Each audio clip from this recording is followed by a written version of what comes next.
Et si votre passion du vélo prenait une nouvelle dimension? Rejoindre la Fédération française de cyclotourisme FF Vélo, c'est bien plus que rouler à vélo. C'est partager des sorties conviviales, c'est progresser grâce aux conseils des plus expérimentés, c'est transmettre aux plus jeunes qui souhaitent se développer. Mais c'est aussi et surtout profiter de milliers d'événements. Adhérer à la Fédération française de cyclotourisme FF Vélo, c'est aussi bénéficier de nombreux avantages de formation dans un cadre qui donne encore plus de sens à chaque coup de pédale. Alors, êtes-vous prêt à trouver un club? Pour cela, je vous invite à aller sur le site ffvélo.fr et rejoindre la grande communauté des cyclotouristes. FF Vélo, le vélo ensemble. Bonjour à toutes et à tous, bienvenue dans un nouvel épisode du podcast Tous en selle, le podcast où l'on parle vélo, entraînement et tout ce qui fait vraiment progresser quand on pédale. Aujourd'hui, on va s'attaquer à un sujet qui concerne presque tous les cyclistes, l'entraînement. Parce qu'on a tous déjà fait la même chose, on regarde les pros à la télé, on se compare, on voit les stages en altitude, les sorties de 6 heures, les données sur la puissance et on se dit que pour progresser, il faudrait sûrement faire pareil. Mais est-ce que copier les pros est vraiment la bonne solution? Avec Loïc, on va essayer de décortiquer tout ça. Ce qu'on voit à la télévision, ce que font réellement les coureurs et surtout ce que nous, amateurs, on peut réellement appliquer. On va parler de volume, d'entraînement, de FTP, de zone 2, d'ultra-distance et on va aussi essayer de comparer les méthodes d'hier et celles d'aujourd'hui. Et puis forcément, on finira par une question qui fait toujours débat dans le cyclisme. Qui est vraiment votre GOAT? Allez, installez-vous confortablement, on se met en selle et bienvenue dans un nouvel épisode du podcast Tous en selle. Et bien sur cet épisode consacré aux professionnels, je suis au comparatif que l'on peut faire avec les pros en plein Giro justement. Je suis accompagné de Loïc. Salut Loïc. Bonjour à tous. Alors est-ce que tu as déjà comparé tes datas à celles de Pogacar? Lesquelles? Parce que ça dépend. La zone 2 à 330, 340. 380 j'ai entendu. Non. 330 sur un podcast avec avec un podcasteur américain. Il avait annoncé qu'il avait entre 330 et 340 de watts en zone 2. Donc c'est-à-dire qu'il peut tenir ça à peu près sur 5-6 heures. Ce qui fait, pour quelqu'un qui fait 65 kilos, des vitesses assez folles. Hein. Voilà. Et si je compare à ça, ça voudrait que moi, à mon poids, il faudrait que je fasse, 430, 440. Donc c'est pas ce que j'arrive à faire déjà sur 5 minutes. Donc voilà. Et puis si tu compares à ce qu'il a fait au Strade Bianche dernièrement, ça fait trop mal de comparer. 380 watts sur les 2 dernières heures. Bon là, on est dans un autre game. Est-ce qu'on se rend compte, est-ce que comment on pourrait expliquer aux personnes qui n'ont pas de notion de data, parce que je me rends compte qu'en fait, et c'est d'ailleurs la grande partie de la communauté Tous en selle, c'est que quel comparatif on pourrait faire pour expliquer la performance de tenir 2 heures à 380 watts. À 65 kg, à étalon 70 kg. Voilà, à 70 kg, quand je pense à ma sortie que j'ai fait hier et que j'ai pas été capable de les tenir 8 minutes. Tu vois, mais pas 8 minutes, là, on parle, la plupart, c'est même pas 1 minute, en fait, tu vois, 2 minutes, tu vois. Mais c'est pas comparable, en fait, faut pas comparer. Voilà, c'est comme comme un sprinter qui fait 1800 watts. Cet épisode est terminé, ne comparez pas. Non, mais tu vois, sur ces domaines-là, avec ces personnes-là, c'est compliqué à comparer. Strava, c'est vraiment un extraterrestre par rapport à un Van Der Poel, par rapport à un Vingegaard. Il est vraiment hors norme, en plus des titres, des maillots. Physiologiquement, il est hors norme, ce coureur. Je sais pas pourquoi tu me poses cet avis là, moi. parce que moi, déjà, j'y crois pas. Donc pour moi, il est pas... C'est pas sain, c'est ça que tu veux dire? C'est pas naturel? Allez, vas-y, Loïc. Non, mais c'est... En fait, on attaque direct comme ça. C'est un épisode consacré au comparatif, c'est-à-dire que des amateurs qui se comparent aux professionnels. Quand tu penses professionnel, tu penses aux champions du monde. Alors moi, je vais te donner mon avis. Et c'est très pragmatique. Je ne veux pas rentrer dans les chiffres. Il y en a plein d'autres qui le font. Je vous invite à aller voir Festina Boy, Antoine Vaillé ou... oui, lui, il va... Ou sur YouTube, Quentin Leplat, qui calcule tout très bien. Pour Tolo aussi, ils calculent, ils ont des modèles mathématiques qui prouvent... C'est-à-dire que quand on annonce sur un Giro, ils sont capables de savoir exactement les efforts, les watts produits avec le poids du coureur, la durée de la montée et le vent. Ils sont très forts pour ça. Moi, je vais être plus pragmatique. C'est très simple. C'est des gens qui font du vélo depuis très longtemps, tous. D'accord. Oui. Donc en fait, il faut savoir qu'à partir de 18, 19, 20 ans, aujourd'hui, avec le volume qu'ils font, il n'y a pratiquement plus de progression sur ce qu'on appelle le VO2 max, sur leur capacité. Ils vont progresser peut-être sur la puissance brute, puisqu'ils vont prendre du poids. Ils vont progresser peut-être sur le temps de soutien sur certaines zones. Mais en gros, la marge, elle est très minime. D'accord ? Donc en fait, c'est très simple. Tu regardes ce qu'ils ont fait chez les jeunes et tu regardes maintenant. Voilà. Tu regardes ce coureur, ce qu'il faisait chez les jeunes et avec qui il était. Donc tu vois à peu près le niveau qu'il avait par rapport aux autres, et tu regardes maintenant, tu fais ça avec tous. Et il y en a, il y a Paul Sexas, depuis qu'il est petit, il défonce tout. Et encore lui, il a une particularité, c'est qu'il a gardé un corps d'enfant très longtemps par rapport aux autres. Quand il était junior, il faisait 50 et quelques kilos, alors que les autres en faisaient déjà 65. Donc il avait une puissance brute qui était moins bonne. Donc lui, c'est un peu à relativiser. Pogacar, c'était pas le cas. D'accord, il a toujours été ce qu'il était, machin. Tu prends Remco, il avait rien à dire, il était là. Tu les prends tous. La plupart, quand ils étaient jeunes, ils étaient forts, et machin. Il y en a, ils sont arrivés de nulle part, on sait pas d'où, et puis ils ont gagné 10, 15, 20% de leur capacité du jour au lendemain. C'est l'entraînement, ça, Loïc. C'est l'entraînement, oui, tout à fait. C'est ce que tout le monde dit, c'est ça. Voilà. Mais moi, j'y crois pas. Voilà. Donc, désolé. Voilà. Bon, c'est mon avis. On pourra faire un épisode sur ça. Mais c'est vrai qu'on a mais c'est vrai que et à l'opposé, il y a ceux qu'on voit et d'un seul coup qu'on ne voit plus. Ouais. Tu vois, et ceux qu'on ne voit plus. Et là, ça peut interroger. Donc et après, il y a des effets d'équipe où il y a des équipes qui dominent.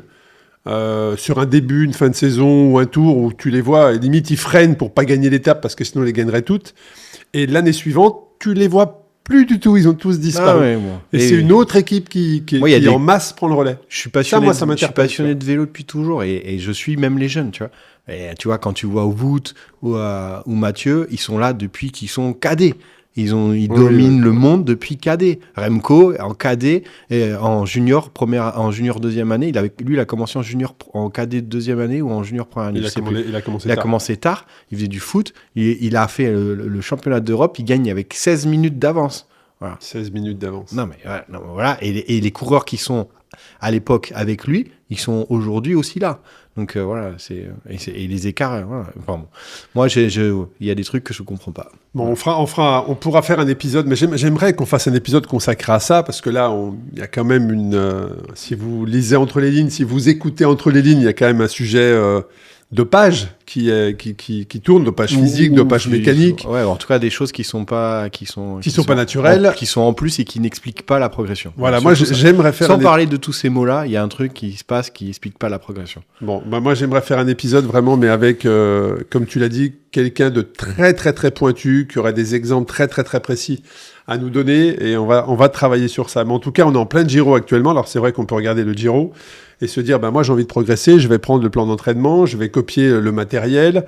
Et il y a ce qu'on voit à la télé, mais ce qu'on ne voit pas en dehors. Et comme tu l'as dit, ces coureurs-là s'entraînent, je sais pas, un pro s'entraîne combien ? 30, 35 heures, 25 heures par semaine ? Oui, 30, 35 heures voilà, par semaine. 30, 35 heures par semaine. Quel amateur, je sais pas, ou passionné, mais qu'en tout cas, qui a un job à côté, peut se permettre de faire 30 à 35 heures.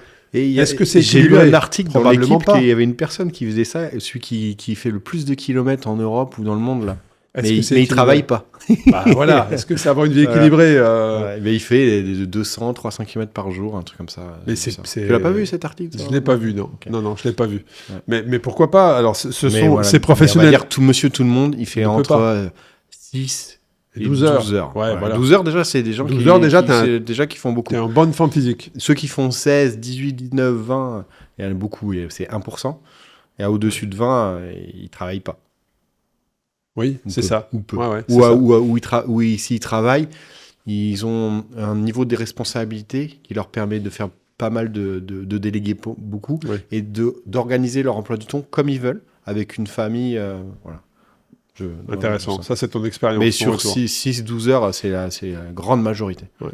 C'est la grande majorité, effectivement. Donc, ces professionnels s'entraînent 30 à 35 heures, vont faire des stages en altitude.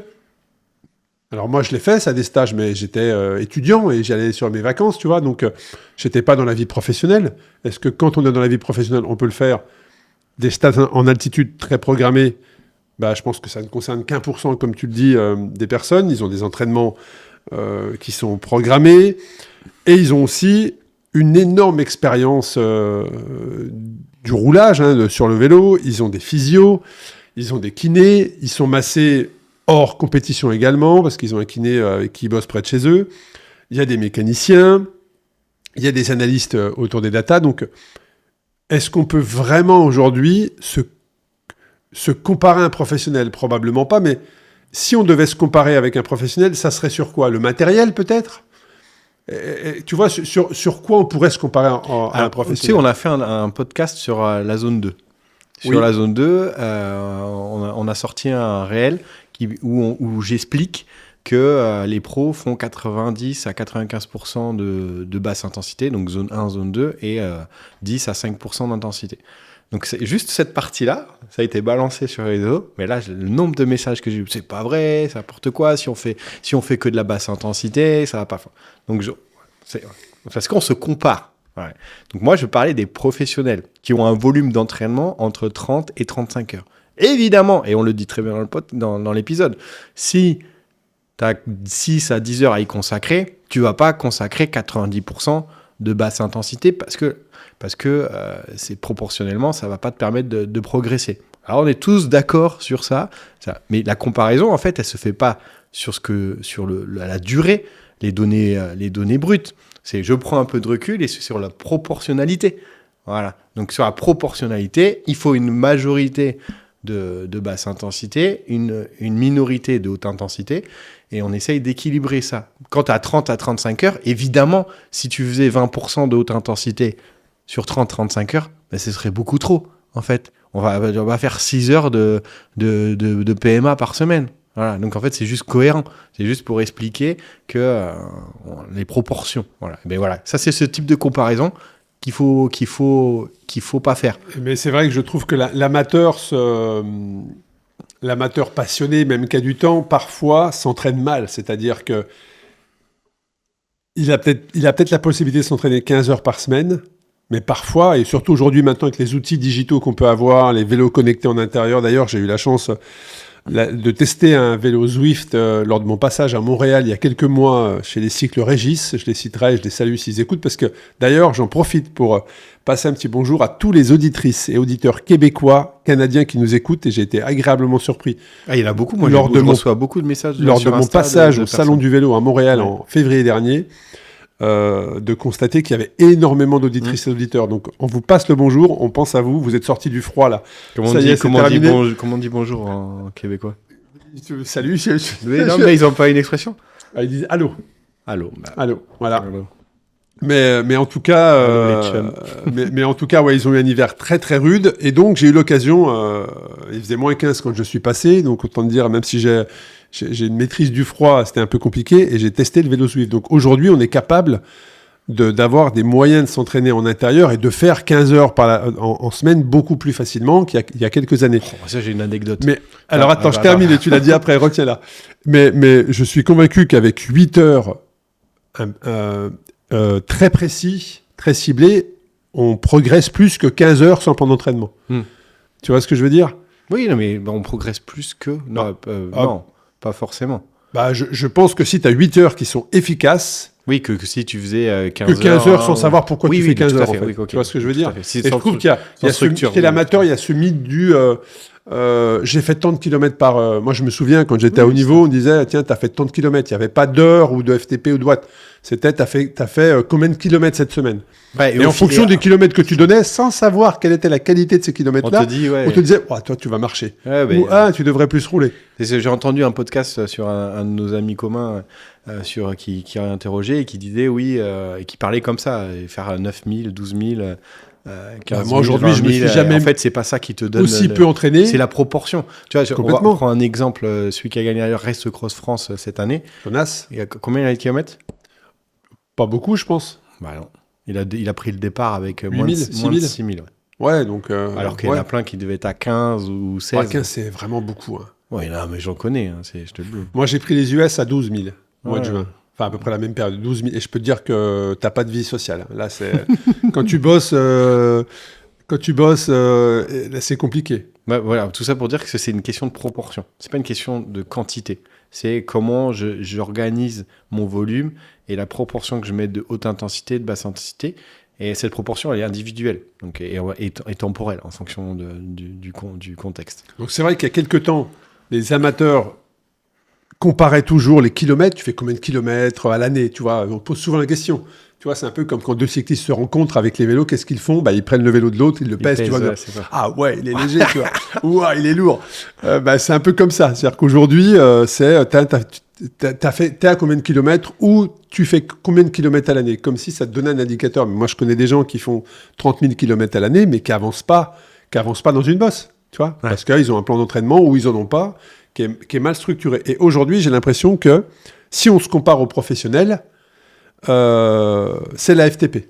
C'est-à-dire qu'on dit tout de suite. Ah, j'en peux plus de ce mot. Bah ouais, mais Tu aujourd'hui, m'énerves avec ce mot, tu m'énerves. la Je FTP. vais Et m'énerver. ça, c'est arrivé depuis le Covid, où les gens ont découvert la puissance. Je vais parce sortir que- d'ici. Parce qu'ils ont fait du vélo d'intérieur. Ne le prononce plus. Ils sont sortis du Covid beaucoup plus en forme que quand ils étaient rentrés, parce que pendant 2 mois, ils ont roulé en intérieur tous les jours quasiment.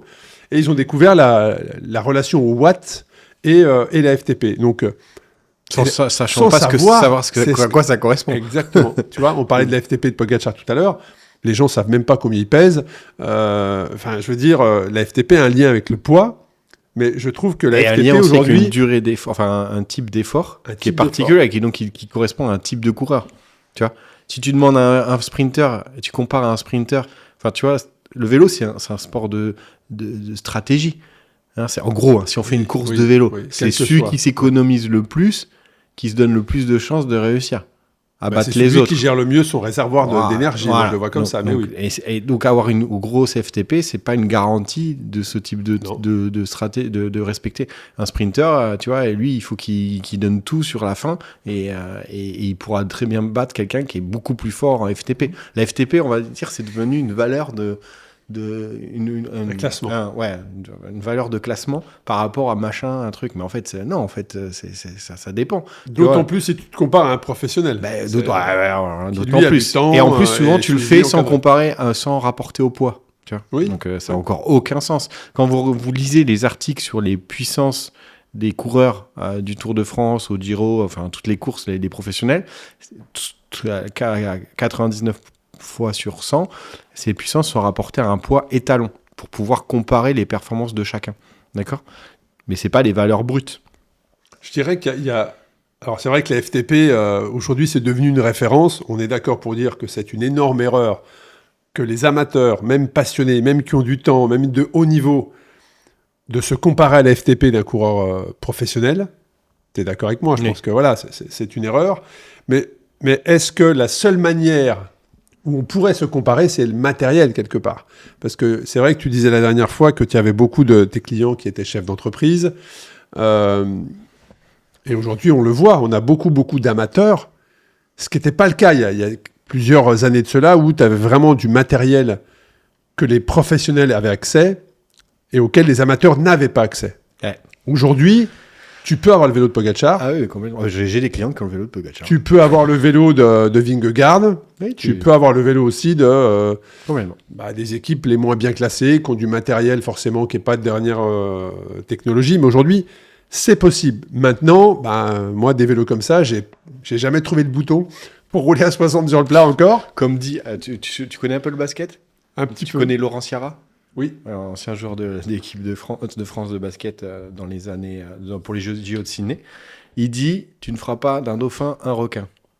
Oui, Ouais. un cheval de course. D'un requin, c'est pas- d'un dauphin, tu n'en feras pas un requin. Tu veux dire la même chose. C'est pas parce que tu as un vélo à 15 000 boules que tu vas mieux monter les montagnes. Ça n'a rien à voir, justement, c'est une erreur, ça. C'est pas parce que tu vas avoir un vélo qui va peser 7 kg, 6 kg 8 au lieu de 7 kg 2 que tu vas grimper plus vite. Alors que tu en fais 100, tu vois. Voilà. Non, mais alors c'est là où il faut se dire, j'achète parce que ça me fait C'est plaisir, ce que j'allais dire. mais Ouais, ça fait j'achète plaisir. pas pour être plus performant. Tu vois Les ce que je gens veux dire. connaissent ma relation avec Voilà. l'esthétisme du vélo, tu vois. Voilà, je et- suis pas bon, mais je suis beau. Tu vois. Qu'est-ce que tu as pensé de l'étape d'hier sur Paris-Nice avec le... Alors, au moment où on enregistre cet épisode, effectivement, nous ne sommes pas au mois de mai. L'épisode est diffusé pendant le Giro, mais au moment où on enregistre cet épisode, vous connaissez les secrets maintenant d'enregistrement. Effectivement, on a vu Vingegaard avec un magnifique cuissard long mis n'importe comment sur des bretelles. Alors, apparemment, ce qu'il explique, c'est qu'il aurait souhaité le poser pendant la course et qu'il n'a pas pu poser. En gros, il a mis un cuissard long par-dessus son cuissard court. Par-dessus sa tenue, même, parce que le cuissard long, on revient sur son dossard et tout. Et en plus, il est coupé à l'arrière. Enfin, c'est ni fait ni à faire. C'est la brigade du style où tu lui donnes brigade quelle note. Du style. Ouais, Vingegaard, je suis même pas la moyenne sur la brigade du style. Vingegaard, je mets pas la moyenne. Le plus beau, pour moi, le coureur le plus stylé, c'est Van Der Poel, parce que il est stylé. Il est pas maigrelet. Je pense que quand on voit la prépa, ça pourrait nous emmener sur un autre épisode, mais je pense que il est probablement plus proche des préparateurs physiques de Ronaldo que de Vingegaard. Ah, je l'ai croisé, Vingegaard, en stage en Espagne parce qu'il y a quelques jours. Et dans la descente, il me salue. Et moi, je montais. C'est toi qui l'as fait tomber ? Non, pas du tout. C'est toi. Moi, je montais, lui, il descendait. Il m'a salué. Et au début, j'ai cru que c'était un adolescent, en fait. Tu vois, c'était un cadet. En fait, il est tellement petit et tellement maigre. Oh là là, c'est dingue. Déjà, les coureurs professionnels, quand tu les vois physiquement en vrai, non pas à la télé, tu t'es surpris par leur maigreur qui est surprenant. Alors en plus, à Vingegaard, qui déjà à la télé paraît maigre et petit. Ah là, je te dis. C'est un ado, t'as envie de lui dire, ils sont où tes parents, tu vois ? Je vais te raconter un truc. Je montais le col de Rates. Tu vois, j'étais entre 300 et 320 watts. Il y a deux gars qui me doublent et des Français. J'entends qu'ils parlent français. Les gars, ça va ? Je dis, vous êtes des juniors. Non, on est cadets. Ça calme, quand même. Bon, c'est une autre génération. Revenons à nos comparatifs. Donc, l'FTP, c'est une erreur. Le matériel, vous faites plaisir, mais vous n'avancerez pas plus vite en prenant un vélo à des milliers d'euros. Mais vous avez entièrement raison de faire plaisir. Il ne faut pas faire au niveau du matos. C'est-à-dire qu'il faut avoir il faut pas rentrer dans les... JP, il serait là, il me saluerait. Il faut pas rentrer dans le marketing commercial. Mais c'est dur. Si tu vois, les choix, penser que des roues vont te faire aller plus vite, c'est oublier le principal. Avoir des roues hyper profilées et avoir un casque qui est pas aéro, tu vois, ou une barbe comme la mienne. Voilà, tu vois. Ouais. Il m'a dit la dernière fois, JP, il me dit, Arnaud, tes roues de 65, elles sont très belles, mais t'as une barbe, tu vois. Non, mais par principe, c'est exactement ça. Ou alors une position où tu as l'impression d'un facteur.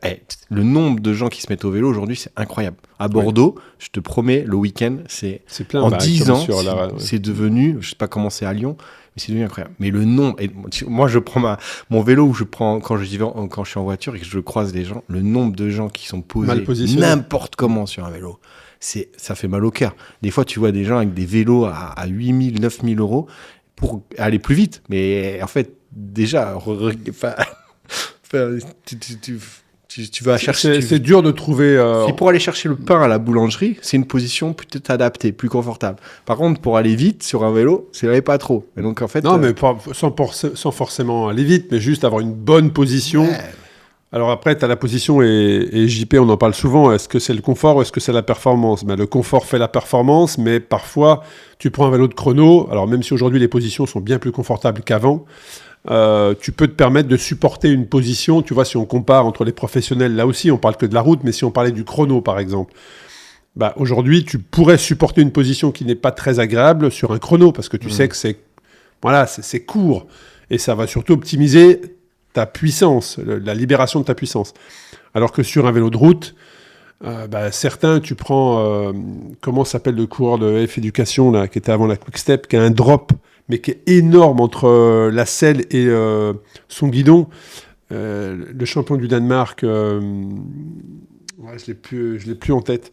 Son drop est énorme. Là, j'ai des doutes qu'un amateur ou qu'un cycliste classique qui roule entre 6h et 12h puisse supporter ce drop-là. Il a le dos qui est totalement cassé, tu vois. Donc là aussi, dans le matériel, la position, les fameuses cocottes, tu sais, fameuses cocottes rentrées à l'intérieur. C'est Remco qui avait lancé ça. Pour pouvoir avoir un meilleur appui sur les mains et être beaucoup plus penché. Ouais. Exactement. Et d'un seul coup, on a vu que chez les amateurs aussi, les cocottes étaient rentrées. Et là aussi, moi, je fais du vélo depuis pas mal d'années. Toi, t'es un puriste, t'as pas compris ça. Non, c'est pas que j'ai pas compris, mais en fait, si tu prends la position naturelle de tes mains, bah effectivement, la position naturelle de tes mains, elle n'est pas comme tous les fabricants mettaient les cocottes avant, droite dans le guidon, en fait.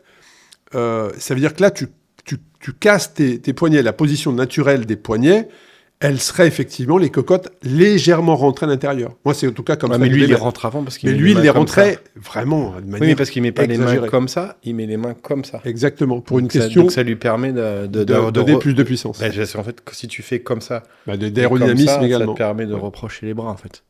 Donc voilà, dans la comparaison au niveau du matériel. Pareil, les guidons, les cintres, ils rétrécissent au sein du peloton professionnel. T'as entendu parler de ça?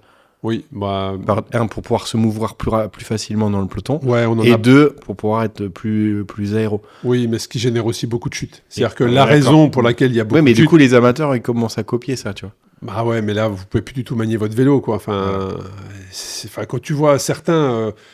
il y en a certains, ça devient même ridicule d'avoir des guidons aussi petits, tu vois ce que je veux dire? Tu te dis, mais c'est un jeu vidéo, quoi. Tu vois, c'est une manette de jeu vidéo, quoi. C'est très, très, très limite. En tout cas, moi, je recommande pas. Je pense que, en tant qu'amateur, alors après, tu as les coursiers. Là, chacun... Tu as les coursiers, je peux comprendre, mais en tant qu'amateur, des gens qui ne font pas de course ou l'étape du Tour dans l'année, franchement, prenez un guidon qui vous permet d'être stable. En danseuse, ça va vous permettre de tirer beaucoup plus facilement, d'avoir un effet de levier beaucoup plus important aussi en danseuse. Donc bon, après, chacun... voilà. Et si on revient sur le comparatif professionnel-amateur, la zone 2, est-ce qu'on peut se comparer en zone 2 tu en avais parlé dans l'épisode précédent, ça avait fait polémique, ce que tu avais lancé en story, mais... Tout le monde parle aujourd'hui de la zone 2. On avait été un des premiers podcasts à lancer la zone 2, puis j'ai vu que d'autres podcasts derrière avaient rebondi.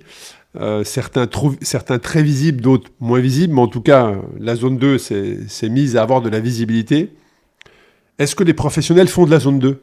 Bah oui, c'est d'ailleurs ce qu'ils font le plus. Voilà, c'est ce qu'ils font le plus, mais parce qu'ils ont le temps aussi à y consacrer. Et en proportion, ils en font plus que nous. Et en volume encore plus, tu vois. Alors moi, j'ai eu la chance de rouler il y a quelques années avec Dorian Godon, quand il était encore chez AG2R à l'époque, c'était même pas Decathlon, c'était AG2R. Et puis j'étais parti faire une semaine d'entraînement, toujours dans le cadre de ma préparation, de la fenêtre que j'avais pour faire plein de choses dans l'ultra-distance. Et donc j'étais une semaine à Gérone et je pars rouler et au loin, je vois un maillot bleu comme ça et je savais pas trop qui c'était. Puis il se trouve que je rattrape dans une montée et c'était Dorian Godon. Donc on discute, il est lyonnais, Dorian Godon, et puis il se trouve qu'on avait roulé plusieurs années avant ensemble. Donc on se met à discuter et je lui dis le type de sortie que je fais. Il me dit écoute, je vais venir avec toi, on va passer par là. Donc il connaît bien la région et voilà. Et je lui dis c'est quoi ton programme aujourd'hui? C'est quoi Bon, il me dit j'ai de l'intensité à faire dans tel col. Et effectivement, ils font beaucoup de fonciers, mais par contre, quand ils font des intensités, ils en font, oui.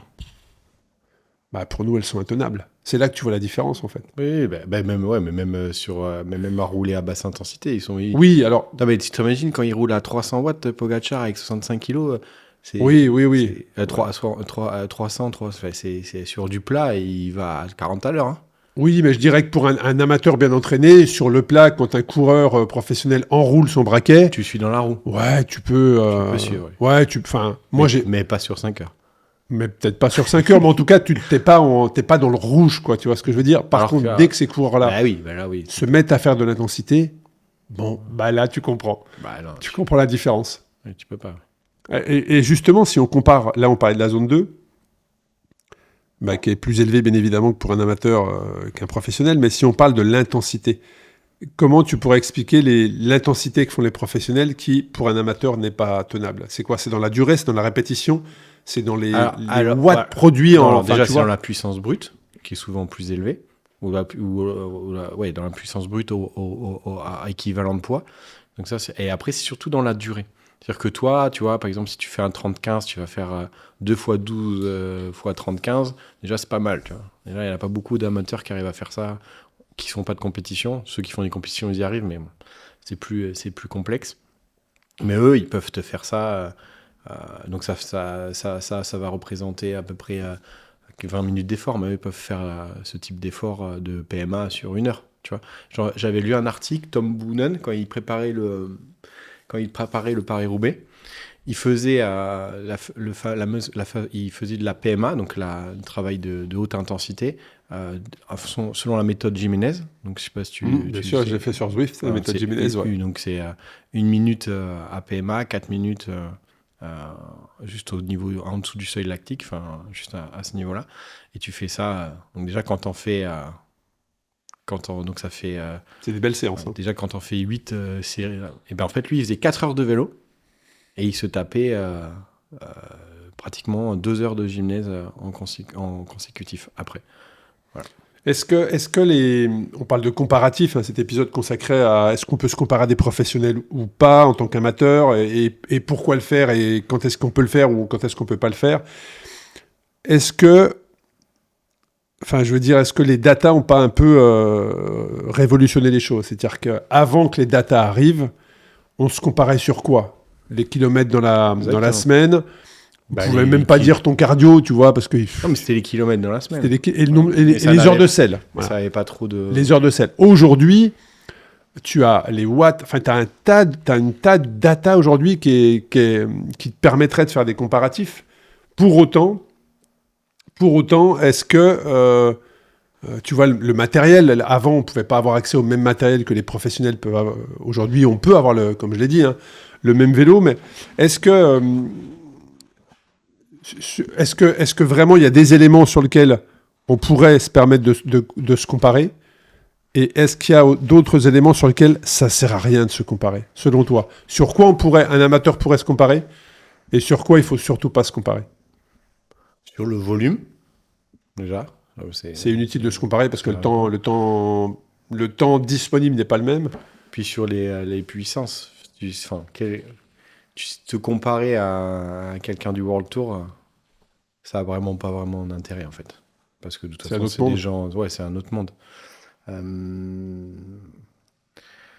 C'est vraiment... après, je te dirais même de te comparer sur un segment, parfois, ça devient ridicule. Parce que tu vois, souvent les segments des pros, ils sont faits pendant une course. Oui. Et donc du coup, ils sont 180 et 180 bruts qui roulent. Voilà. Et quand tu es dans un peloton, tu as une espèce de phénomène d'aspiration qui fait que l'effort, il est pas du tout le même. Et ça, c'est une erreur de dire ah ouais, t'as vu, ils ont fait 15 km/h plus que moi, c'est impossible, machin. Mais oui, en fait, c'est juste le contexte dans lequel ils l'ont réalisé, alors que toi, tu étais tout seul. Tu vois. C'est vrai que quand tu fais un PR sur un segment qui est le passage d'une course professionnelle, même amateur, tu pleures parce que tu as tout perdu, quoi. Voilà, c'est ça. Et tu te retrouves très très loin dans les classements. Donc il devrait même d'ailleurs y avoir chez Strava peut-être une distinction entre ça a été fait en course et ça n'a pas été fait en course. Mais est-ce qu'aujourd'hui, l'autre sujet de comparaison, ça pourrait être l'alimentation? Parce que ça aussi, l'alimentation, elle a totalement évolué depuis plusieurs années. Est-ce qu'aujourd'hui, par exemple, si moi je t'appelle Loïc, je te dis voilà, je suis super content, j'ai récupéré le plan d'alimentation j'en sais rien, de Paul Sexas. Voilà. J'ai récupéré le plan d'alimentation de Paul Sexas. En course, on commence en course. J'ai récupéré son plan d'alimentation. Ouais. Et je respecte. C'est-à-dire que le matin, il mange 2 biscottes, je vais manger 2 biscottes. Le soir, il mange une salade, une tranche de jambon blanc, une pomme, il va se coucher. Je fais pareil. Qu'est-ce que tu me dis? Alors déjà, on va commencer en course. Donc, c'est parce qu'en ce moment, tu sais, c'est la mode des glucides. C'est la mode des 90 grammes, j'ai entendu maintenant. Van der Poel, il prend 120 grammes. Voilà. Sur les 2 dernières heures de Milan-San Remo, il faut que je fasse pareil, ça va marcher. Moi, je vais te dire une chose, c'est que tu vas aller juste un peu plus aux toilettes, tu vois. Parce que si ton estomac et ton intestin, il n'est pas habitué, voilà. Et en plus, ça n'aura pas forcément d'intérêt. Si tu prends le régime global, c'est plutôt l'inverse. C'est que les pros, ils mangent beaucoup de calories puisqu'ils s'entraînent tous les jours. Quand tu fais 35 heures d'entraînement par semaine, 35 heures d'entraînement par semaine, on va dire 30 heures, ça représente à peu près 21 000 calories dans la semaine. En plus de ce que tu fais. Donc forcément, donc si tu manges autant, tu t'entraînes moins, tu maigris et qu'en plus tu as un boulot sédentaire, tu as gagné le jackpot, tu vas pas y arriver. Après, ce que les gens imitent, c'est plutôt les anciennes méthodes de régime, tu sais. Ouais, machin, Scandinave, comment dire, le père machin qui était pro en 95, il faisait des régimes à la pomme. Pendant une semaine, je mange que des pommes. Voilà, connu une ça. pomme, voilà. Tu vois, ça c'est. Ou alors, tu manges pas si tu roules pas. Voilà, Ok. tu manges pas si tu roules pas. Voilà, tu vois, toutes ces Ah, choses-là. j'ai entendu ça, moi. Ah oui, bah oui, mais il y en a plein, il y en a plein. Ou alors le régime cétogène que tu peux entendre. Tu sais, quand la Sky il faisait ce type de régime, mais dans des contextes particuliers, dans des stages, et en plus avec une alimentation très spécifique pendant l'effort, bah, il y a des gens, tu raccourcis tout ça et tu fais, je vais pas manger de glucides, machin, pendant Jusqu'à un jour, je mercredi, vais faire ma j'en séance de mange le jeudi, on en a PMA, déjà je vais en parlé. manger. Bon, voilà, tout ça, il faut éviter de comparer. C'est déjà, c'est des personnes qui sont Suivi. surhumaines. Ouais. Et en plus, qui Elles sont sont suivies. suivies, Voilà. tout est pesé, enfin, elles ont tout à disponibilité, les physios, les machins. Voilà, physio, médecin, ils font des prises de sang pour évaluer l'efficacité de chaque régime. Voilà. Mais ce qui est le plus dangereux, c'est tout ce qui va être hypocalorique, parce que ça, c'est le déficit calorique, c'est ce qui détruit la santé le plus. Et après, bon, quand c'est hypercalorique, bon, ça c'est moins. Et puis surtout, c'est l'hyperglucidique qui est aujourd'hui à la mode et qui est une belle connerie. Sachant quoi, on ne sait pas les conséquences à long terme, puisque on s'aperçoit de façon empirique que ça fonctionne sans comprendre physiologiquement pourquoi. Faut pas oublier. Et deux, on ne sait pas du tout les effets sur notre santé à plus tard, tu vois. Donc, Mais c'est vrai que la sous-calorie, moi, je l'ai testé, je l'ai testé indirectement, c'est-à-dire que je m'étais mis dans ce schéma-là quand j'étais à haut niveau parce que je voulais performer, pour être très maigre. Et en fait, ça m'a conduit au surentraînement, ou en tout cas un problème de santé qui fait que voilà, ma saison a été blanche totalement, alors que j'avais jamais été aussi affûté, ça c'est clair. Mais j'avais aucune énergie. Donc là, je me suis détruit la santé dans ces années-là, parce que par volonté de bien faire, mais comme je n'étais pas encadré, personne m'a dit, là Arnaud, t'es en train de faire une sacrée connerie en fait. Quand tu arrives au mois de mars, et même à l'entraînement, tu suis pas tes collègues.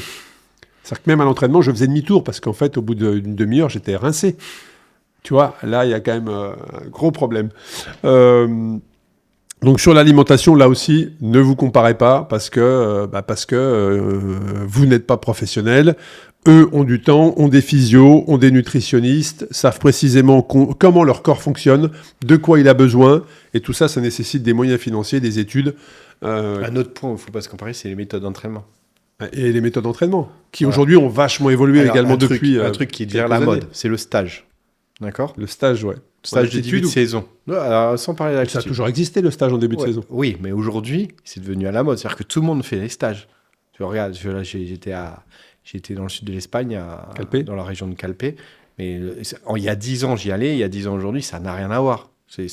Le nombre de cyclistes, c'est hallucinant. Tout le monde fait des stages. Sauf qu'en fait, monsieur tout le monde, tu vois, il sort il a fait sa saison. Peu importe, cyclo, peu importe. Arrive le froid, il sort plus, je fais un peu d'entraîneur. Je passe de 10 heures à 5 heures d'entraînement par semaine.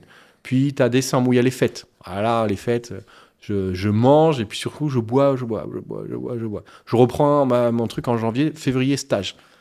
Bah là, Calpe en plus, c'est pas plat. Ça va être compliqué.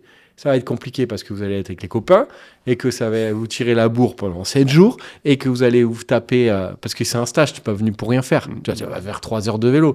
Donc quand tu y vas, tu en fais 6 ou 7. Sauf que ça fait 4 mois que tu fais rien. Ben voilà, champion, tu as gagné ta saison. Et à partir de mai, il n'y a plus personne. C'est fini. Voilà. Et ça, c'est, à mon avis, les gens vont se reconnaître, certains. Parce que en fait, c'est devenu à la mode. Tu vois, tout le monde va au sud de l'Espagne maintenant faire un séjour vélo en début de saison pour préparer la saison. Eh ben, c'est pas plat du tout. Calpe, on a eu l'occasion de faire un stage ensemble il y a quelques années. Calpe, je vais te dire, quand tu sors ton vélo...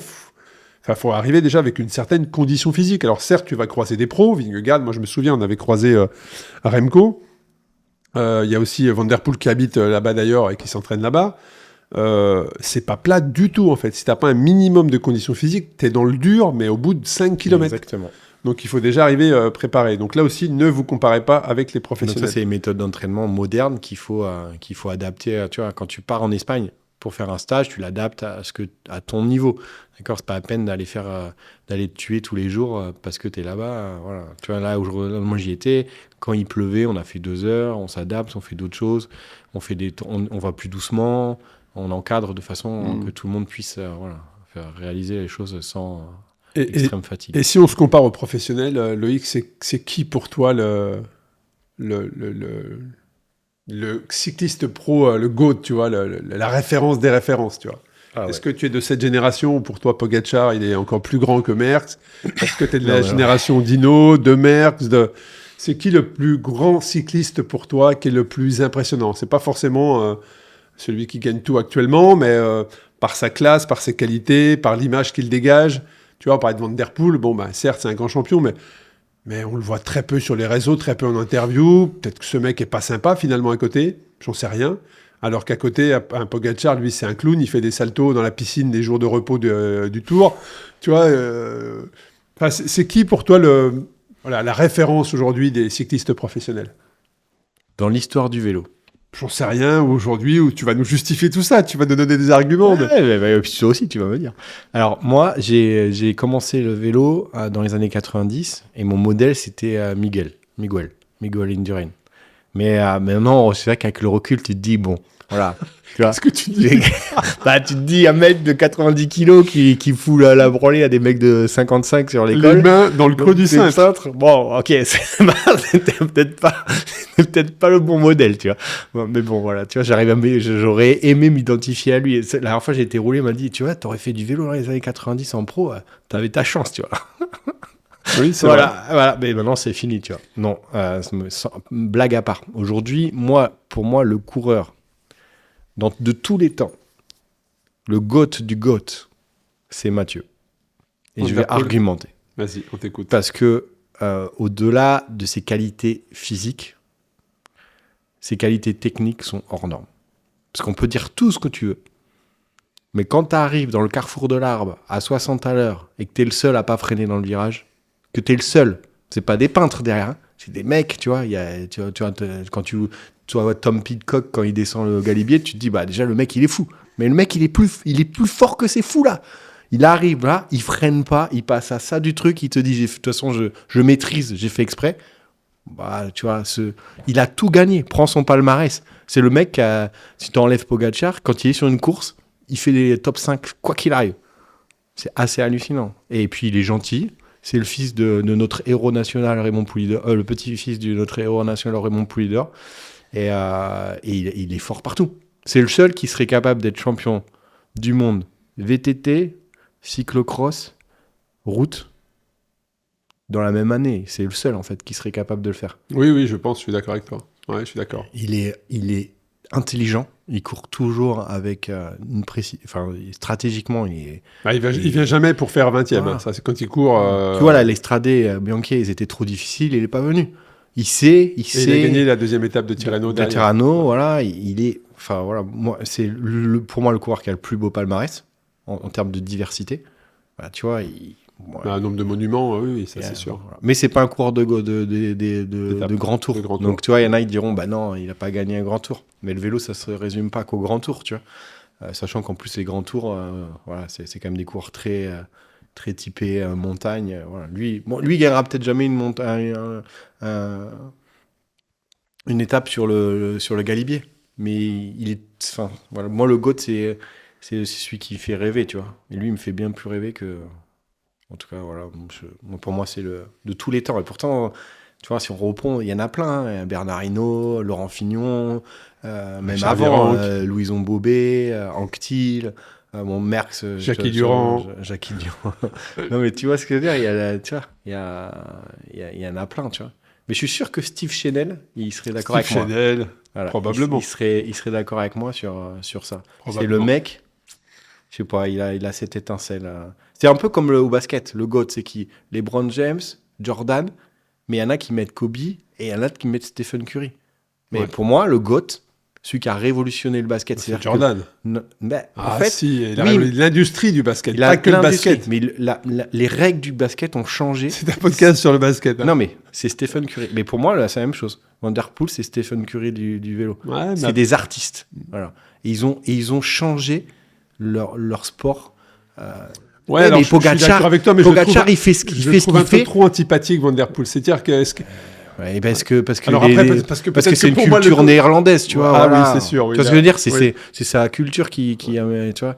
Mais Oui, culturel. Pogacar, c'est vrai, il je suis ferait d'accord pas avec toi. ça si Van Der Poel avait pas contre, c'est initié. génial. C'est lui qui a initié ces mouvements d'attaque de loin, ces 80 bornes, stratégies. t'imagines Ah, mais- des attaques de 80 bornes, ça n'existait pas. Moi, je suis sûr que Pogacar, comme il est un peu plus jeune, il regardait Van Der Poel sur les classiques et il se disait putain, le mec, c'est fou ce qu'il fait. Alors tu vois. je sais qu'ils se connaissent bien, ils s'envoient des petits messages, ils sont potes, ils sont concurrents bien évidemment, Ouais. mais ils sont aussi potes.